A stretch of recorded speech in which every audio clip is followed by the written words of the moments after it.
Now, Washington Mornings on the Mall. 105.9 FM. And AM 630. WMAL. 8:07 on WMAL, where Washington comes to talk. It's Brian Wilson. In today is Torie Clarke. Brian Neiman's still on paternity leave till later this week. He'll be back soon. Glad to have Torie with us. Great and to be here. We are also glad to have on the line Dr. Zuhdi Jasser. He is the author of an interesting book called A Battle for the Soul of Islam, an American Muslim patriot's fight to save his faith, and he's also the president and founder of the American Islamic Forum for Democracy. Dr. Zuhdi Jasser, thanks for joining us here. We appreciate it. Oh, it's good to be with you. Thanks for having me. All right, I think there are three questions that are being asked now, and I just want to get your yes or no answers to this. First of all, do you think it's about the film or not? Absolutely not. That's a distraction, and now what's happening is we've allowed their media to shape us, and we've been missing in action as far as promoting the ideas of freedom and liberty. And with the vacuum that's been created after the major transformations that began last year, these mobs this year have nothing to do with the Muslims and Arabs and Christians and of people of all stripes that were in the streets last year because of economic labor, because of desires to get rid of dictatorship. These guys this year are Salafist radicals that want to take over and begin to influence society, and the Brotherhood in Egypt, and now that has taken over. Remember, they're controlling the Egyptian media, so this movie was released 3 months ago, right? And they started to use it as a tool once it got translated to Arabic in order to consolidate their base, and it sort of blew up in their face. All right, so you say it's not about the film. Was it premeditated? I'm talking specifically about the attack in Benghazi. Was it premeditated or not? Well, we're getting conflicting reports. I know yesterday Ambassador Rice was on the program saying that it was not. Senator McCain then said, well, people don't show up to riots with RPGs with them. And at the end of the day, there was a lot of evidence initially from the New York Times. There was a story of people on the ground that were saying that it was Gaddafi loyalists who still are looking for ways to get back at the U.S. that ended their regime, that actually stoked some of these guys, brought them out, and may have facilitated the transfer of some of the weapons to them. So, and do you have any evidence that, or seen any evidence that suggests we were warned in advance? No, that I've not heard. I do, I've not heard that we've been warned. But my concern is that when you have an area in which our State Department employees, our servicemen, are so vulnerable, why we did not have better measures of control and protection, especially on 9/11, I think needs to be looked at. Dr. Jasser, thanks for being with us. And we've got so many questions we could ask you, but I'm really interested in the Muslim Brotherhood and what is it they're trying to accomplish right now? Because in the midst of all the focus on Benghazi, one of the things I've read repeatedly is that over the last several weeks or so, the Muslim Brotherhood was calling for anti-U.S. protests.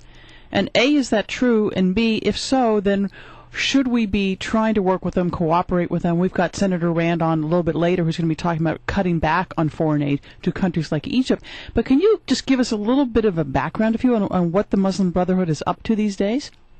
I can't tell you how important that is, because we always, it seems to be the penchant of some in Washington to sort of pretend that the history of an organization doesn't matter, and it just matters what they tell you when they want to be in power.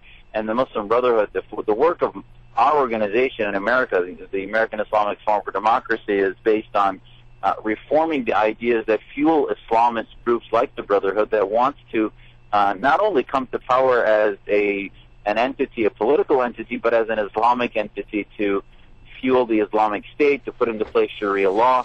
And the Brotherhood, while they claim to be about democracy, which they define as elections versus actually liberals' principles and the protection of minorities, no different than the Islamists in Iran, which are the Shia variety.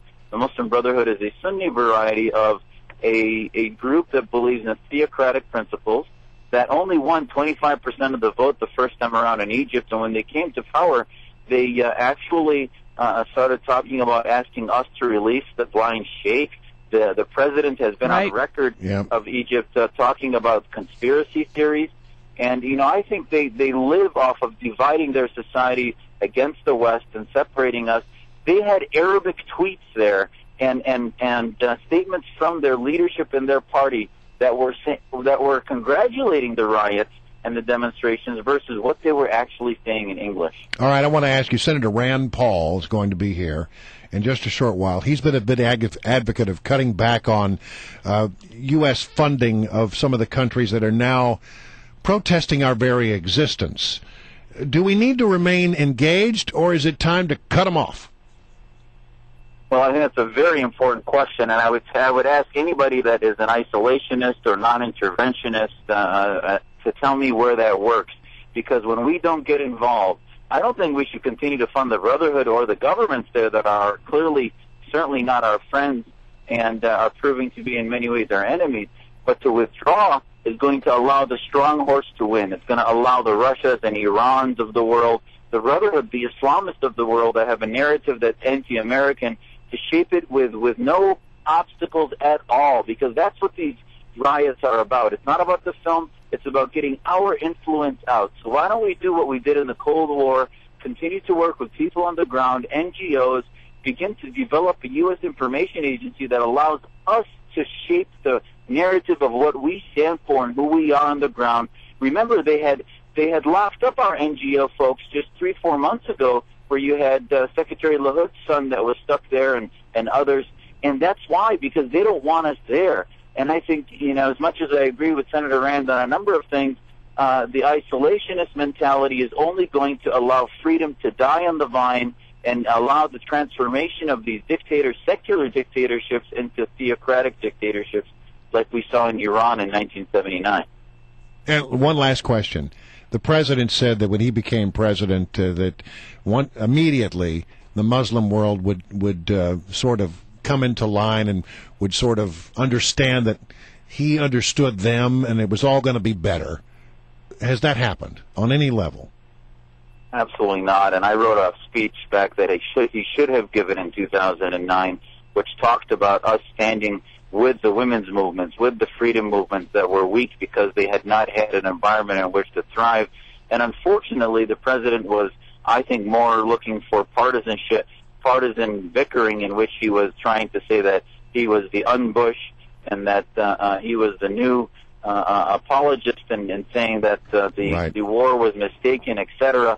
And in fact, they hate us not because of the wars. They hate us because we've supported their oppressors, and we're doing it again. They threw tomatoes at Secretary Clinton's car a few months ago because 75% of the Egyptian population did not want the Brotherhood, and they still ended up winning. Right. And they saw us continuing to now facilitate some of their oppressors. We'll have to leave it right there, Dr. Zuhdi Jasser.